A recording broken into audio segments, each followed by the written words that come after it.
Cotton নিতরাং বিরহানলীন দ্বন্দ্বযমান হৃদয়া কিল কাপি দাসী হা স্বামিনী ঘনমিহ প্রণয়ীন গাঢ় মা ক্রন্দনীন বিধুরা বিলপামি পদ্যৈ।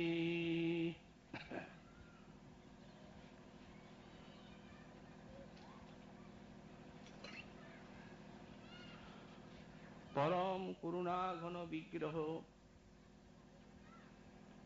শ্রী শ্রী গৌরাঙ্গ মহাপ্রভুর অনুকম্পায় আমাদের পরম শ্রদ্ধাস্পদ নিত্যধামগত শ্রী শ্রী কৃষ্ণদাস মাদ্রাজি বাবা মহাশয়ের তিরোধান তিথি উপলক্ষে আমাদের এই ভাগবতী সভার অনুষ্ঠান। এই অনুষ্ঠানে প্রত্যেকবারই আমরা বাবার প্রাণ সমপ্রিয় যে শ্রী শ্রী মান মহাপ্রভুর প্রিয় পার্ষদ শ্রীপাদ রঘুনাথ দাস গোস্বামী চরণীর প্রণীত শ্রী শ্রী বিলাপ কুসুমাঞ্জলি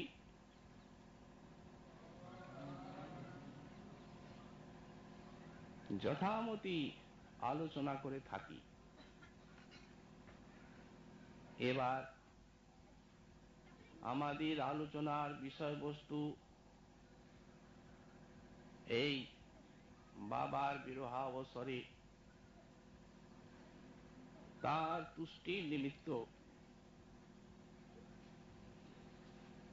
শ্রীপাদ রঘুনাথ দাস গোস্বামী পাদের এই বিলাপ কুসুমাঞ্জলির প্রারম্ভ শ্লোক। এই বিলাপ কুসুমাঞ্জলিতে শ্রীপাদ গোস্বামী চরণ প্রথম তিনটি শ্লোকে স্বরূপাবিষ্ট দশায় মঙ্গলাচরণ করেছেন। পরের তিনটি শ্লোকে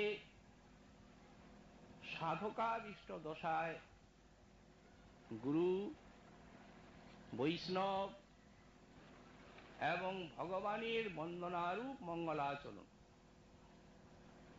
তারপর এই সপ্তম সংখ্যক শ্লোকে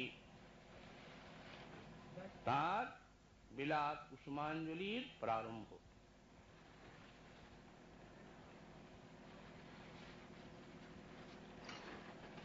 এই শ্লোকে শ্রীপাদ গোস্বামী চরণ তার যে বিরহ বিলাপ, এই বিরহ বিলাপের কারণ, কার্য এবং আতিশয্যটি দেখিয়েছেন। এই শ্লোকে বলছেন অত্যুৎকটেন নিতরাং বিরহানলীন দ্বন্দ্বযমান হৃদয়া কিলকাপি দাসী হা স্বামিনী ক্ষণমিহ প্রণয়ীন গাঢ় মা ক্রন্দনীন বিধুরা বিলপামি পদ্যৈ। হা স্বামিনী শ্রী রাধিকে কাপি দাসী, তোমার কোন অতি দিনা দাসী তোমার অদর্শন জনিত প্রগাঢ় বিরহানলে দগ্ধীভূত হৃদয়া হয়ে আর তোমারই অভিন্ন স্বরূপ এই শ্রী শ্রী রাধাকুণ্ড তটে পড়ে আর প্রগাঢ় প্রণয়ার্তি ভরে ব্যাকুলা হয়ে আর সে রোদন করতে করতে কতিপয় পদ্যের দ্বারা বিলাপ করছে, হা ঈশ্বরী, তুমি এর বিরহ বিলাপ একটুখানি শ্রবণ করো। শ্রীপাদ দাস গোস্বামী চরণীর এই বিরহ বিলাপ প্রেমের রাজ্যে এক মহাভাব সম্পদ, সাধ্য সাধনার পরম সার, পরম গাম্ভীর্যময় এবং পরম মাহাত্ম্যময়। যদি তার এই বিলাপের গাম্ভীর্য একটুখানি অনুভব করতে হয়, তবে আমাদিকে এই বিলাপ কাকে বলে তাই প্রথমে জানতে হয়। আমরা জানি এই জগতের মানুষ যখন একান্ত প্রিয়জনকে হারা হয়ে যায়, তখন আরতি ভরে তারা রোদন এবং রোদনের সঙ্গে তার গুণগুলি বলতে বলতে আর উচ্চকণ্ঠে রোদন করে থাকে। একেই সাধারণত বলা হয় বিলাপ। যেমন স্নেহময়ী মাতা যখন সন্তান হারিয়ে যান, তখন সন্তানের শোকে বিরহ বিধুরা হয়ে আর তিনি সন্তানের গুণগুলি বলতে বলতে আর আত্মকণ্ঠে বিনায়ে বিনায়ে রোদন করেন। তেমনি পতিগত প্রাণা পতিব্রতা তারাও যখন সহসা পতিহারা হয়ে যান, তখন সেই পতির বিরহার্তিতে অতিশয় দুঃখিতা হয়ে আর ধরণীতে লুণ্ঠন করতে করতে আর তারাও তদ্রূপ পতির গুণ বলতে বলতে উচ্চকণ্ঠে রোদন করেন। একেই বলা হয় বিলাপ। সাধারণত জগতের মানুষ যা জানে। সুতরাং এই রঘুনাথ দাস গোস্বামী পাদের বিলাপ কুসুমাঞ্জলি এ কথা শুনলেই সাধারণ মানুষ আমরা, আমাদের মনে হবে যে এইভাবেই তিনি রাধারানীর দর্শনের জন্য কেঁদেছেন এবং তার গুণগুলি বলতে বলতে আত্মস্বরে বিনায়ে বিনায়ে রোদন করেছেন। কিন্তু আসলে যদি এর গম্ভীরতা, এর বাস্তবতার কিঞ্চিত উপলব্ধি করতে হয়, সিন্ধুতে বিন্দু, তাহলে আমাদের এই পার্থিব বিলাপের সঙ্গে এই প্রেম রসময় বিলাপের একটু তফাৎটা বুঝতে হবে। দেখুন, জগতের যে বিলাপ, এটা তো মায়াময়, এ তো মোহের কার্য, মিথ্যাভূত বস্তু, কিছুই না। ক্ষণিক নিত্য নূতন প্রয়াসী মানুষ দুদিন পরে সব ভুলে যাবে। পতিব্রতা আবার স্বাভাবিক হয়ে যাবেন, মাতাও আবার স্বাভাবিক হয়ে যাবেন। এটা রোজ নিত্য নূতন আমাদের অনুভূত বিষয়। কিন্তু ভগবানের জন্য বিলাপ, এটি কি সেই রকম? এটি স্বতঃসিদ্ধ ভাবময়, সাধকের বিরাট ভাব সম্পত্তি এবং সাধ্য সাধনার সার।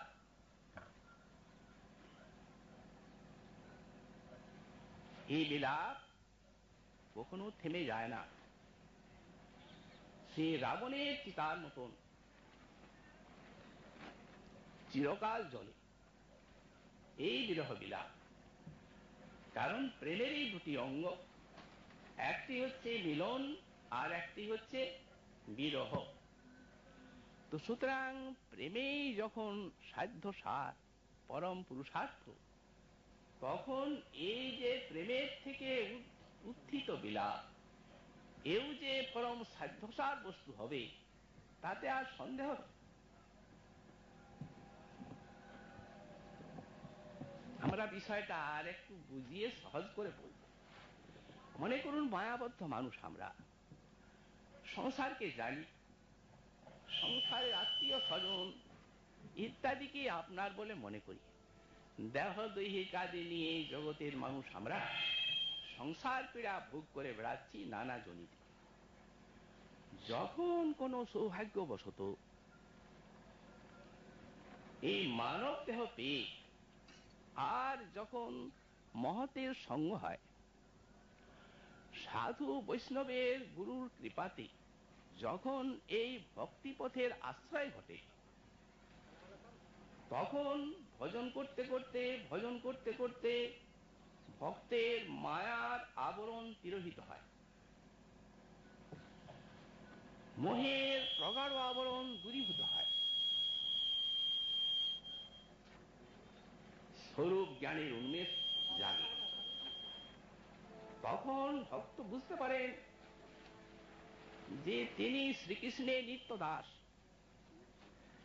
এই নিত্যদাস তিনি মায়ার ফাঁদে পড়ে আর অনাদিকালের থেকে এই দেহ দৈহিকাদিতে আবদ্ধ হয়ে আমি আমার জ্ঞান করে সংসার ব্যাধি ভোগ করে বেড়াচ্ছি। ওই যে আমরা বিলাপের কথা বললাম, মাতার এবং পতিব্রতার, এগুলি সংসার ব্যাধি, তিতার জ্বালার অন্যতম, এটি জানতে হবে। কিন্তু এই যে বিলাপ, ভগবানের জন্য রোদন, কত উচ্চকোটি। যখন মোহের আবরণ তিরোহিত হলো, জীব নিজেকে কৃষ্ণ নিত্য দাস বলে চিনলেন, ধীরে ধীরে ধীরে ধীরে প্রেমের উন্মেষ হলো, তখন কৃষ্ণের জন্য তিনি এত উৎকণ্ঠিত হয়ে গেলেন, তার সাক্ষাৎ দর্শন এবং সাক্ষাৎ সেবা লাভের জন্য। তখন তার দিন রাত অশ্রুধারা ঝরতে লাগলো, কাঁদতে লাগলেন। প্রেমিকের এই অশ্রুধারাই কৃষ্ণ প্রাপ্তির সম্বল, তা তিনি জানেন। এবং সেই সঙ্গে কৃষ্ণের যে গুণাবলী, সেই গুণাবলী কীর্তন করতে করতে আর চলল তার রোদন, বিনায়ে বিনায়ে কাঁদা।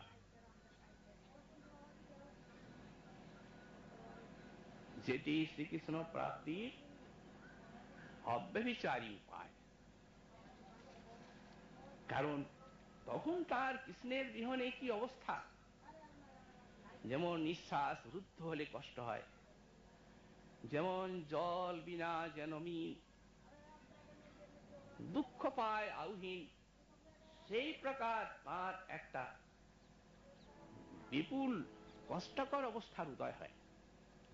করুণাময় ভগবান আর দূরে থাকতে পারেন না, তখনই তার কৃষ্ণ দর্শন লাভ হয়। এই জন্যই বলা হয়েছে প্রেম হলেই যে শ্রীকৃষ্ণ দর্শন হবে তা নয়,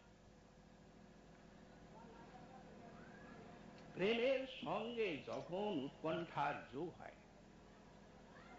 তখনই শ্রীকৃষ্ণ দর্শন ঘটে। যেমন দম্পতির মিলনে সন্তান হয়, তেমনি প্রেমের সঙ্গে এইরূপ অবস্থার উদয় হওয়া যায়, এইরূপ রোদন, এইরূপ ব্যাকুলতা, এইরূপ উৎকণ্ঠা, তখন তার ভগবৎ সাক্ষাৎকার লাভ হয়। করুণাময় ভগবান তিনি ভক্তকে এত কাঁদিয়ে এত বিলাপ করিয়ে তারপরে তিনি দেখা দেন কেন? একটু আগে দেখা দিলেই তো হতো। তিনি জানেন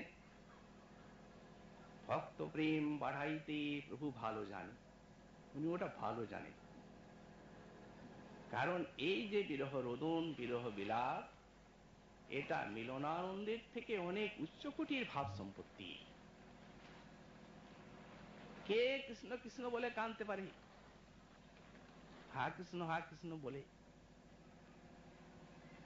যখন অন্তরের সমগ্র মমতা, সমগ্র প্রণয়, আরতি সব ভুলে কৃষ্ণচরণকে কেন্দ্র করে, তখন তো তিনি এইভাবে ব্যাকুলিত হন কৃষ্ণের জন্য। আর এইভাবে পাওয়াটি হচ্ছে শ্রীকৃষ্ণকে চরম পাওয়া। এইভাবেই শ্রীকৃষ্ণের আস্বাদন পরম এবং চরম হয়ে থাকে। আস্বাদন যাই হোক না হোক, কিন্তু এই যে ভাব সম্পত্তি, এই যে রোদন, এই ভাব সম্পত্তিতে সারা বিশ্ব ধন্য হয়। আর এই ভাব সম্পত্তিতে বড় বড় মহাজন মহতেরা ধন্য হন। দৃষ্টান্ত দেব আমরা। এই দেখুন, উদ্ধব মহাশয় গোপীগণের কৃষ্ণ বিরহাবসরে এসেছিলেন সান্ত্বনা দিতে। আমরা ভাগবতী দেখতে পাই তিনি গোপীগণের বিরহ বিলাস শুনেছিলেন, বিপুল আরতি উৎকণ্ঠাময়, প্রগাঢ় দাহময়, জ্বালাময়। শ্রী উদ্ধব মহাশয় তিনি যা অনুভব পেলেন, তাতে গোপিকাগণের সেই বিরহ বিলাস শ্রবণে চমৎকৃত হয়ে, মুগ্ধ হয়ে দীর্ঘদিন এইখানে থেকে গেলেন, 10 মাস। শেষে গোপীগণের চরণ সান্নিধ্যে জানালেন যে আপনাদের যেই বিরহ, এই বিরহ আমার মতো ব্যক্তিকে ধন্য করার জন্যই ভগবান দিয়েছেন। বিরহেন মহাভাগা মহান মেনুগ্রহ কৃত। হে মহাভাগ্যবতীগণ, গোপীকে সম্বোধন করছেন। কিন্তু আমরা বলবো, তারা এই বিরহার্থীতে আবার মহাভাগ্যবতী কি করে? তাদেরকে দুর্ভাগ্যবতী বলেই বলতে হবে। তারা তো নিজেই বলেছেন, প্রেমক অঙ্কুর জাত আত ভেল, ন ভেল যুগল পলাশা, প্রতিপদ চাঁদ উদয় জৈসে যামিনী, সুখলব হয়ে গেল নিরাশা। সখীদের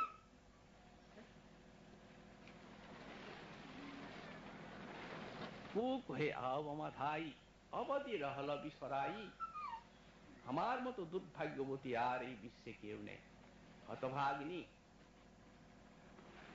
একটু প্রতিপদে চাঁদের মতো দেখা হলো, আর তিনি ব্রজধাম ছেড়ে চলে গেলেন। কত আরতি, কত রোদন, তাদেরকে মহাভাগ্যবতী বলা হচ্ছে। আর বলছেন সম্বিতের মূর্তি সাক্ষাৎ শ্রী উদ্ধব মহাশয়, যিনি সাক্ষাৎ বৃহস্পতি শিষ্য উদ্ধব বুদ্ধি সত্তম, তিনি বলছেন। সাধারণ লোকে তো বলছে না কথাটা। তিনি বুঝেছিলেন উদ্ধব মহাশয় যে এই যে আরতি, এই বিরহ বিলাপ গোপীগণের এত উচ্চকোটির ভাব সম্পত্তি, যে সে স্থানে আমাদের যাওয়ার কোন অধিকার নেই। বুঝে নিয়েছিলেন তিনি। এই জন্যই তো মহাভাগ্যবতী বলে সম্বোধন করলেন। আপনাদের যে প্রেম আর আপনাদের যে বিরহ বিলাপ আরতি উৎকণ্ঠা আমি শুনলাম আর দেখলাম, তাতে কৃষ্ণ যদি প্রেমের অধীন হন, এ কথা যদি সত্য হয়, আপনাদের বিরহ হতে পারে না, অসম্ভব। তবে কেন হয়েছে? আমার মতো ব্যক্তিকে ধন্য করার জন্য। বিরহে ন মহাভাগা, মহান মেনুগ্রহকৃত, অল্প অনুগ্রহ নয়। কারণ কৃষ্ণের অনুগ্রহ ইনি অনেক পেয়েছেন, যার জন্য কৃষ্ণ উদ্ধবকে বললেন যে তুমি আমি এবং আমি তুমি, সমস্ত ভাগবতের গণের মধ্যে তুমি আমি, এই কথা বলেছে। সুতরাং অল্প অনুগ্রহ থেকে অনেক অনুগ্রহ কৃষ্ণের উনি পেয়েছেন, কিন্তু এই যে বিরহটি দর্শন করলেন, শুনলেন, তাতে বললেন এটা মহান অনুগ্রহ আমার উপরে, আমি কৃতার্থ হয়ে গেছি, ধন্য হয়ে গেছি আপনাদের এই কান্না শুনে। শুধু তাই নয়, আরো উত্তম মহাশের অনুভূতি। শেষে বললেন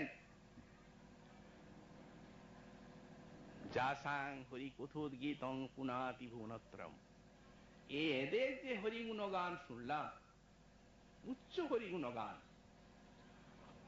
আটটি উৎকণ্ঠা বিলাপময় এ রোদন, বলছেন এতে ত্রিভুবনকে পবিত্র করছে।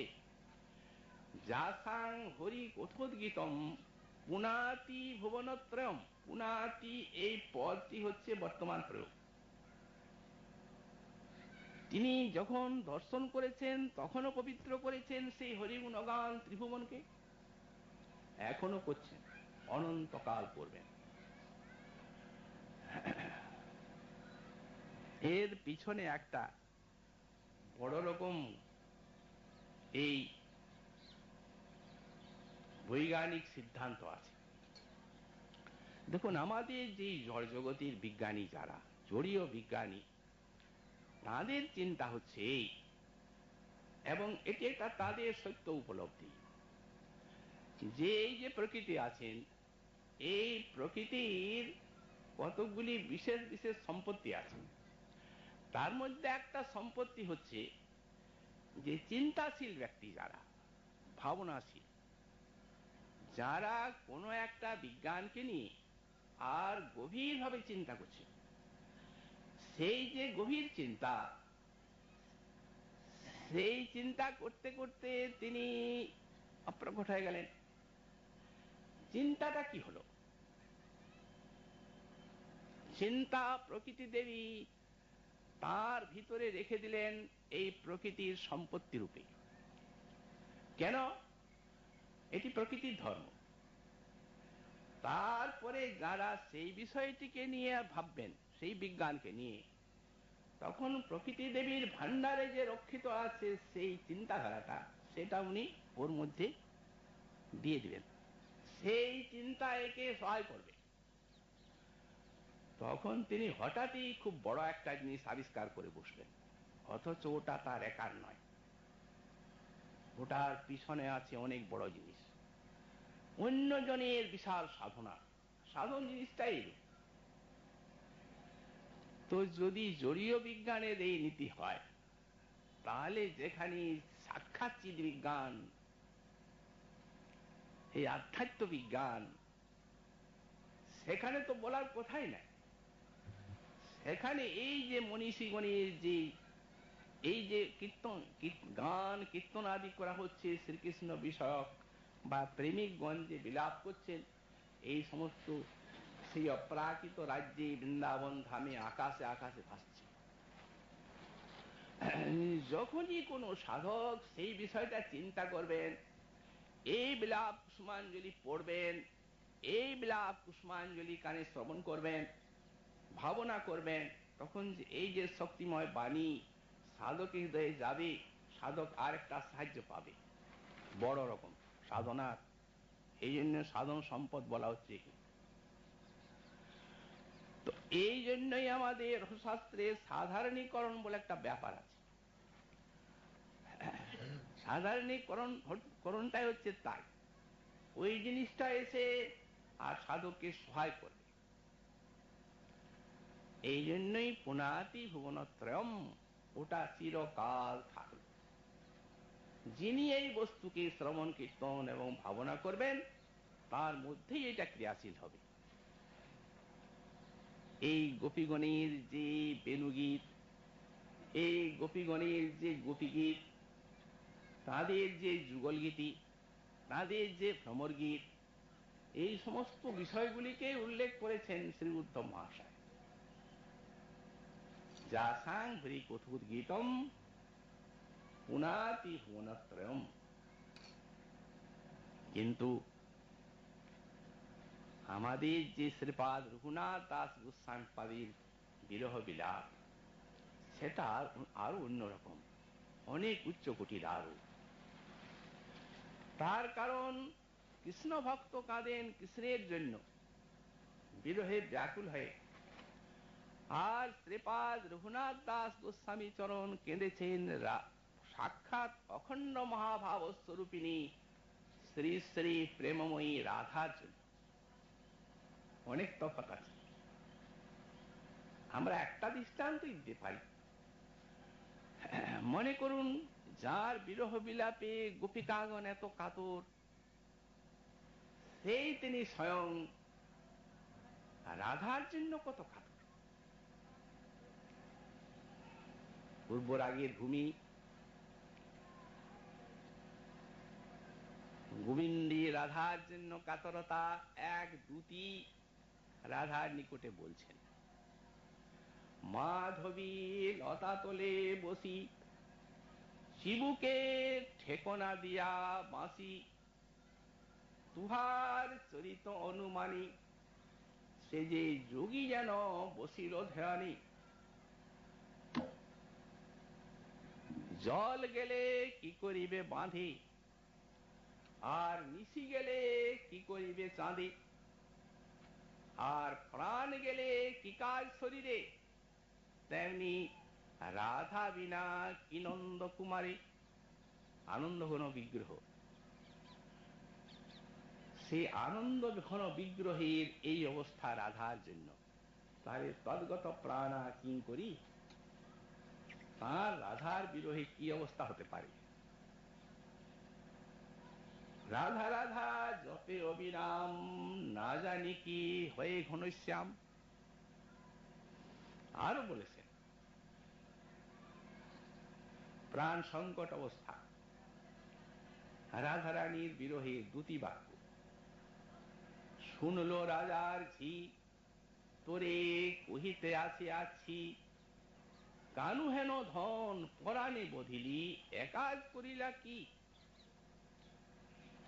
বেলি অবসান কালে কবে গিয়াছিলি জলে, তাহারে দেখিয়া ঈষৎ হাসিয়া ধরিলি সখীর গলে, দেখাইয়া বয়ান চাঁদে তারে ফেলিলি বিষম ফাঁদে, তুহু তুরিতে আওলি সে যে লক্ষিতে নারিল, তাই ওই ওই করি কাঁদি। যদি অখণ্ড আনন্দ ঘন বিগ্রহের এই অবস্থা হয় রাধার বিরহে, তাহলে তদ্গত প্রাণা কিঙ্করীর কি হয়, এইটাই চিন্তনীয়। এই জন্যে আমরা বিষয়টার অবতারণা করলাম। উনি যে কথাগুলি বলছেন, যখন বিলাপ আরম্ভের শ্লোক প্রথম বলছেন, তখন শব্দগুলি কিভাবে দিচ্ছেন। অত্যুৎকটেন নিতরাং বিরহানলেন দ্বন্দ্বজ্যমান হৃদয়া, অতি উৎকট বিরহানল। অতি শব্দের অর্থ হচ্ছে সীমা লঙ্ঘনকারী। ভাষা এটি প্রকাশ করা যাবে না, সম্ভবপর নয়। জ্বালাময়ী, এই জন্য অনলের সঙ্গে দৃষ্টান্ত। কিন্তু সীমা লঙ্ঘনকারী উৎকট, ক্ষুদ্রজীব আমরা, এসবের কোনো অনুভূতি নাই। না তো কৃষ্ণ বলেই কাঁদতে পেরেছি, আর রাধারানী তো কোথায় নাই। সুতরাং আমরা কি করে বুঝবো এই জিনিসটা, যে অতি উৎকট বলতে সীমা লঙ্ঘনকারী উৎকট। কি জ্বালা তার অন্তরে, সেই জ্বালাটি ঈশ্বরের চরণে একটু ব্যক্ত করছে। সাধারণত আমরা দেখি এই জগতে এক প্রকার অনল আছে, যেটা আমরা সর্বত্র দেখছি। তাতে মানুষ পুড়ে যায়, ঘর দ্বার পড়ে, এটা আমাদের প্রত্যক্ষ আমরা দেখতে পাই। কিন্তু দেহটা তো পড়ে নাকি, পড়ে আত্মা পড়ে। আত্মা তো পড়বার জিনিস নয়, কারণ নিত্য শাশ্বত বস্তু অদাহ্য অক্লেশ্য, ভগবান গীতাতে বলেছে অশস্য এবচ। অতএব সেই আত্মা পূর্বে কি করে? জলে ক্লীর্ণ হয় না, আগুনে দাহ হয় না, তাহলে আত্মা পড়ে না। কি হয়, যখন আগুন লাগলো, দেহটা জ্বলে গেল, তখন আত্মা সেই দেহটিকে ত্যাগ করে সুখী হয়ে গেল। এই তো।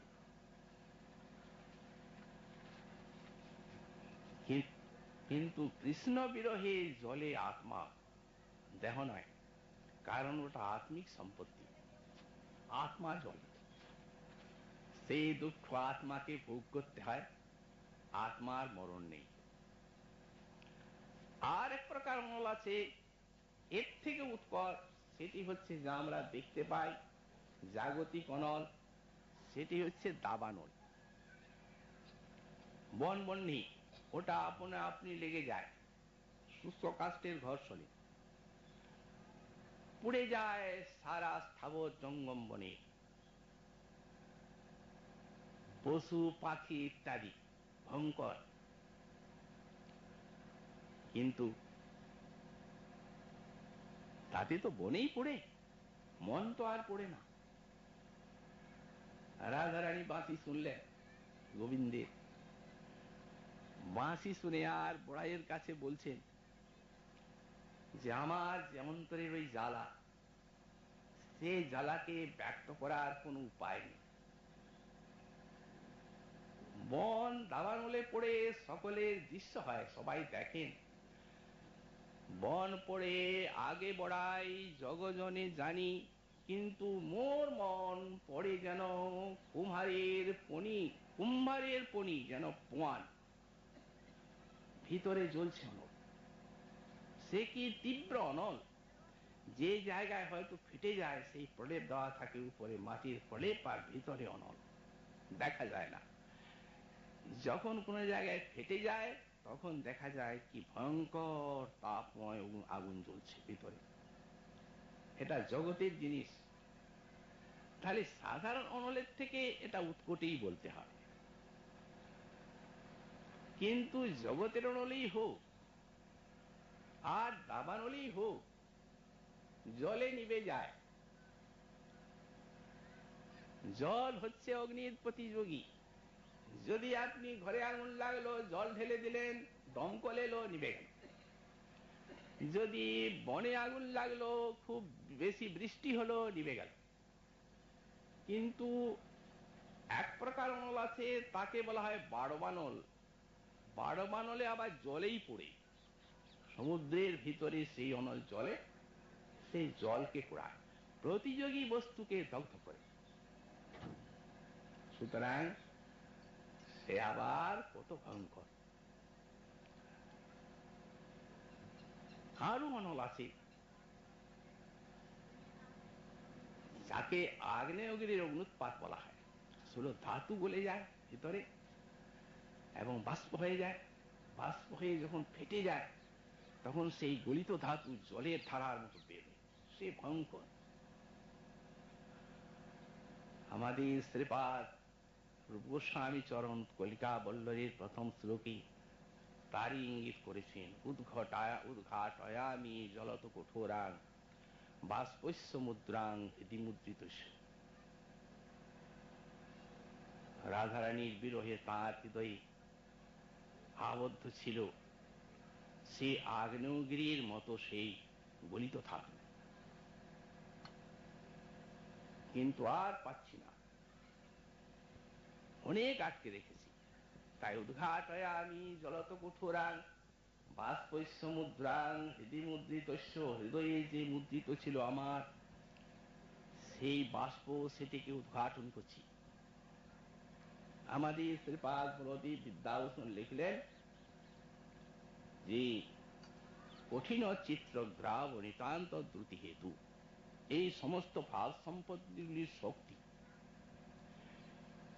এ যদি চিন্তার দ্বারা মনকে স্পর্শ করে, কানের দ্বারা হৃদয়ে ঢুকে, বাক্যের দ্বারা কীর্তিত হয়, তাহলে মানবের যে বিষয় বাসনায় কঠিন চিত্ত, সে ধাতুর থেকেও বেশি শক্ত।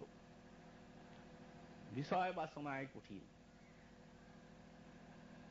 কত কালের থেকে চলছে।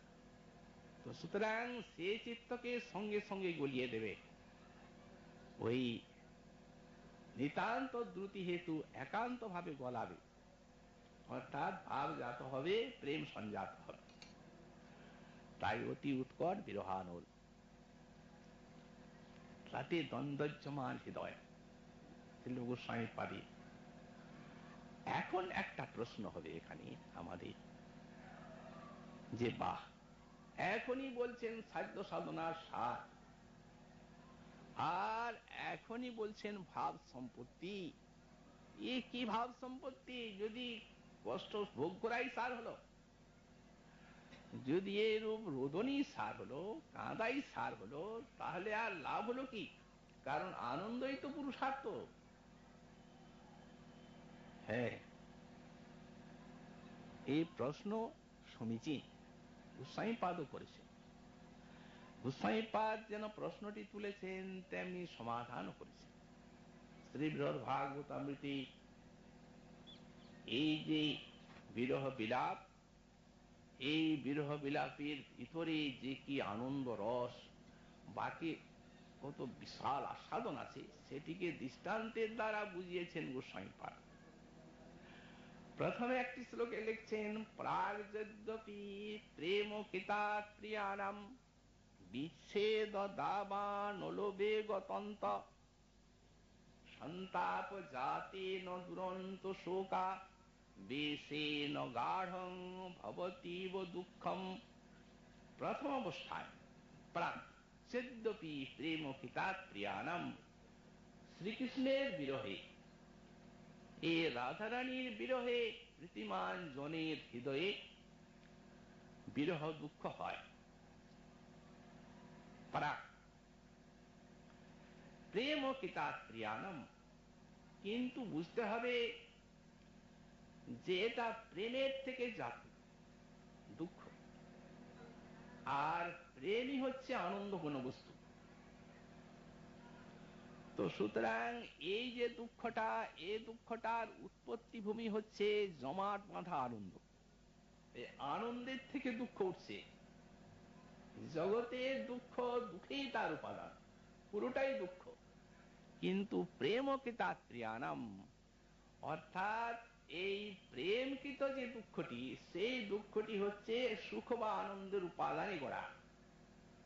এই জন্য প্রাক, প্রথমে যদিও দুঃখ হয় প্রিয়জনের বিরহে, বিচ্ছেদ দাবানলোবেগতন্ত, বিরহ দাবানল জ্বলে এবং সেই দাবানলে দেহ মন প্রাণ পুড়ে যায়, আত্মাও ধৌত হয়।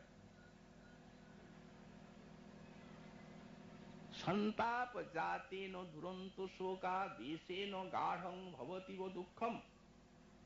একটা সন্তাপ জাত হয়, দুরন্ত শোক আসে, দুঃখ আসে, গাঢ় দুঃখ আসে।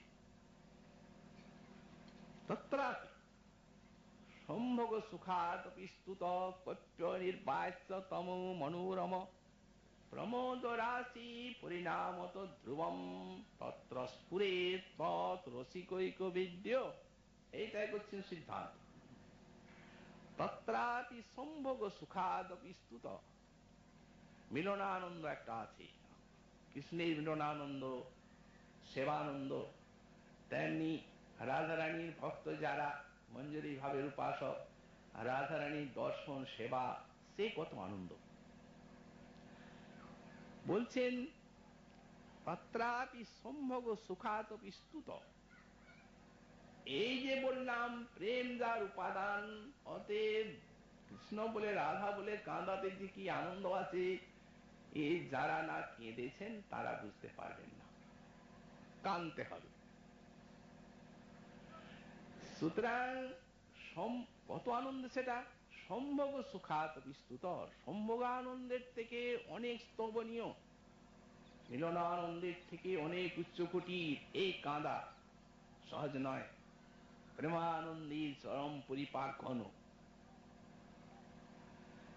তাই সিদ্ধান্তের ক্ষেত্রে বলছেন কপ্য নির্বাচ্য তম মনোরম, কোপি অনির্বাচ্য তম। এখানে স্বয়ং টিকা করছেন ব্রহ্মানন্দ অনির্বাচ্য। ব্রহ্মানন্দকে শ্রুতিতে অনির্বাচ্য বলা হয়েছে, অতএব ব্রহ্মানন্দ অনির্বাচ্য, তস্মাৎপি আধিক্যেন ভজনানন্দ অনির্বাচ্যতর। আচ্ছা, ব্রহ্মানন্দের থেকে ভজনানন্দটি হচ্ছে বেশি, কারণ ভজনে যে আনন্দ, ব্রহ্মানন্দ তার কাছে কিছুই নয়। কৃষ্ণ নাম আস্বাদনে যে আনন্দ সিন্ধু, কোটি ব্রহ্ম শুকনো হে তার এক বিন্দু। তাহলে কোথায় ব্রহ্মানন্দ আর কোথায় ভজনানন্দ? প্রেমানন্দ এখন রাখুন। বলছেন ব্রহ্মানন্দ হলো অনির্বাচ্য, ভজনানন্দ হলো অনির্বাচ্য তর, তস্মাদপি আধিক্যেন প্রেমানন্দ অনির্বাচ্য তম। তাহলে যখন ভজনানন্দটি পরিপাক প্রাপ্ত হয়ে গাঢ় হয়ে যায়, তখন প্রেম হয়। অতএব প্রেমটি হলো অনির্বাচ্য তম। তত্রাপি বিরহার্থীর দ্বারা জাত সন। বললেন তথাপি বিরহার্থীর দ্বারা যদি সেই প্রেমটি জাত হয়, তাহলে কোপি পরম মহা অনির্বাচ্যতম ইত্যর্থ।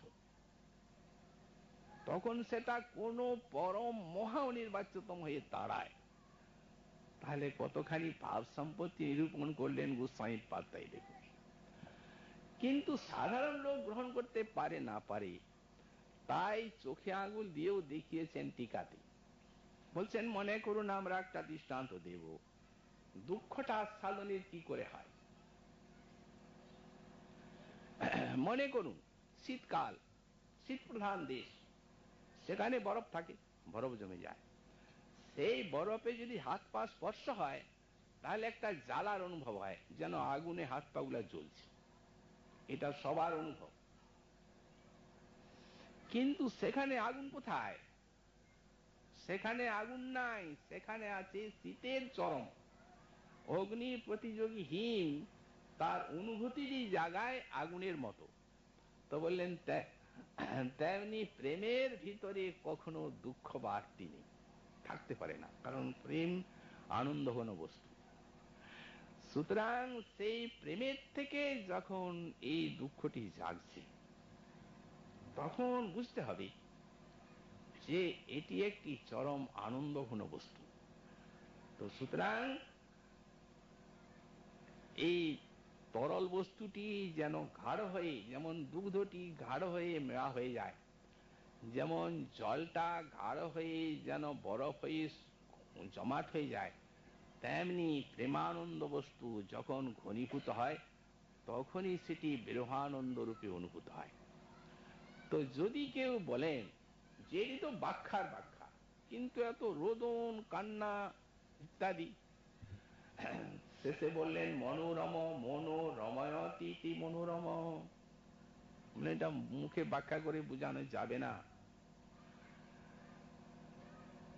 কি করে বোঝা যাবে? সেই প্রেমা যার মনে, তার বিক্রম সেই জানে।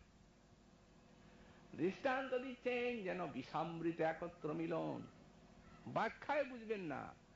সেই প্রেমা যার মনে, যার মনে সেই বিরহ রসময় প্রেমের উদ্রেক হয়েছে, তার বিক্রম সেই জানে। এসাং মতেন ভাতিতি এসাং মতেপি গাঢ় উপকারী স্থিতিত প্রিয়ানম। একটা সিদ্ধান্ত দিচ্ছেন আবার। বলেন মনে করুন ব্রজের প্রেমে বিরহ, এই বিরহ আর বিরহ, এই বিরহই ব্রজের প্রেমকে এতখানি উন্নত, এতখানি মহান এবং এতখানি প্রভাবময় করে তুলেছে। এই বিরহ, ব্রজপ্রেমের মতো এমন বিরহ আর কুত্রাপি নেই। কিন্তু বৈকুণ্ঠের প্রেম, আমরা বলবো সেখানে বিরহ নাই। এমনকি ব্রজ ছাড়া অন্যত্র দ্বারকাও, মজুদ্ধাদি ইত্যাদি যত ঐশ্বর্যের ধাম, দ্বারকায় মহিষীগণ, তারাও যখন হস্তিনাপুরের থেকে কৃষ্ণ গেলেন, তখন যাতে আর এই রূপ বিরহ না হয়, এই জন্য সেই হাব ভাব প্রকাশ করেছিলেন। আমরা ভাগবতী দেখতে পাই, যেটিকে সুকমুনি বললেন ওটা তো একটা অভিনয়ের মতো হয়ে গেল। যতটা প্রেম ততটা তো কৃষ্ণ বশীভূতই আছেন, আবার বেশি কমের কোনো প্রশ্ন নাই, কারণ প্রেমেই তিনি অধীন। তো সুতরাং এর দ্বারা জানা যাচ্ছে যে বৈকুণ্ঠারী ঐশ্বর্যময় প্রেমে বিরহ ভালো লাগে না। তো বলছেন যে সাং মতে ন ভাতিতি, এত কান্নাকাটি, তারপরে আবার বলছেন আনন্দ আছে ভিতরে, এই ব্যাখ্যা কৃষ্ণের কাছে থাকবো, সেবা করব, এই সব সময় বলেন তাদেরও মতে তেসাং মতেপি গাঢ় উপকারী স্মৃতিত প্রিয়ানাম, তাদেরও মতে যে বিচ্ছেদ বা বিরহটি গাঢ় উপকারী, এটি স্বীকার করতে বাধ্য। কারণ প্রিয়জনীর পরম স্মৃতি দান করে থাকে এই বিরহ। যখন মিলন, তখন স্বচ্ছন্দ প্রেম ধীর গতিতে চলছে, তখন কৃষ্ণ একা, কৃষ্ণর দিকেই চিত্ত মন ইত্যাদি সব কেন্দ্রীভূত। কিন্তু ত্রিভুবনম তন্ময়ং বিরহে, যখন বিরহ আসে তখন সারা ত্রিভুবন কৃষ্ণময় হয়ে যায়। সুতরাং সারা বিশ্ব কৃষ্ণময় হয়ে যায় বলে আনন্দ সেই রূপ ঘনীভূত। এই জন্য বলেছেন ইচ্ছে তাদি সমভাবম ক্লিষ্টং কথঞ্চিত তদভাবত স্যাৎ, বিরহ ভোগ করতে প্রাণ চায়, ইচ্ছে পুনঃ তাদি সমভাবম, কৃষ্ণ মিলন যখন হয় তখন মনে হয় বিরহ হলে ভালো হতো। প্রাণ বিরহ ভোগ করতে আকাঙ্ক্ষা করে, তো যদি মিলনানন্দের থেকে অধিক বিরহে আনন্দ না থাকে, তাহলে প্রাণ আকাঙ্ক্ষা করবে কেন? এই জন্যই মনোরমা তিথি মনোরমা, ইচ্ছেদ পুনঃ তাদি সমভাবম ক্লিষ্টং কথঞ্চিত তদভাবত স্যাৎ, যদি না পায় তখন দুঃখ হয়, কষ্ট হয়, বিরহ যেন দরকার। এই জন্য গোস্বামী পাদগণের মতে বিরহই সাধ্য, এক কথায় সাধ্য সার। তাই পরম আনন্দ ঘন বস্তু এর উপাদান, এই প্রেমা যার মনে তার বিক্রম সেই জানে, বিষামৃত একত্র মিলন, বিষ এবং অমৃত প্রতিযোগী, মিললে কোনোটাই থাকে না, একসঙ্গে মিললে কোনোটাই থাকে না। অতএব বিষের ক্রিয়াও যায় আর অমৃতের ক্রিয়াও যায়, আলাদা আলাদা ক্রিয়া এদের, কিন্তু প্রেম ভিন্ন জিনিস। বিষ এবং অমৃতে মেশানো, বিষের জ্বালাও আছে আর অমৃতের আস্বাদনও আছে। এই প্রেমার আস্বাদন তত্ত্বৈক্য চর্বণ। আর একটা দৃষ্টান্ত দিয়েছেন যে সদ্য ক্ষেতের থেকে নিয়ে এলেন ইক্ষুটা কেটে, যদি সেইটি চর্বণ করতে আরম্ভ করেন তো সূক্ষ্ম সূক্ষ্ম ধারালো অংশগুলিতে মুখের ভিতরটা একটু একটু কেটে যায়। এই জন্য ওটা জ্বালা করে, ওটা অন্য কিছু জ্বালা নয়, ওটা ওই কেটে কেটে যায় সূক্ষ্ম সূক্ষ্ম, তার জ্বালা। কিন্তু ছাড়তে পারেন কই? ওই তো খাচ্ছেন, তাও ভিতরে একটু একটু কেটে যাচ্ছে, তার সঙ্গে হয়তো কোনো কোনো স্থানে একটু একটু রক্ত মিশে পেটে যাচ্ছে, কিন্তু ছাড়ছেন কই?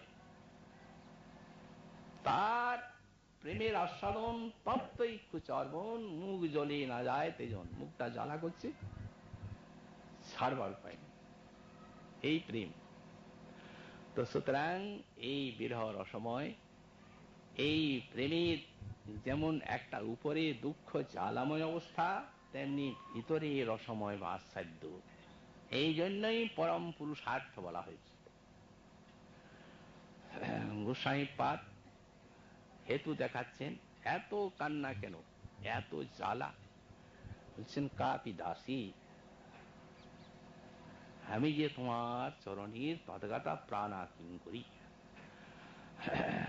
এবং আর একটি কারণ দেখিয়েছেন স্বামিনী সম্বোধন। শ্রীমন মহাপ্রভুর কৃপা হলে আগামীকাল আবার এই শ্লোকের থেকে তা আমরা আস্বাদন করব। আজ আমাদের বিলাপ পুষ্পাঞ্জলি কথার এখানেই বিশ্রাম হল।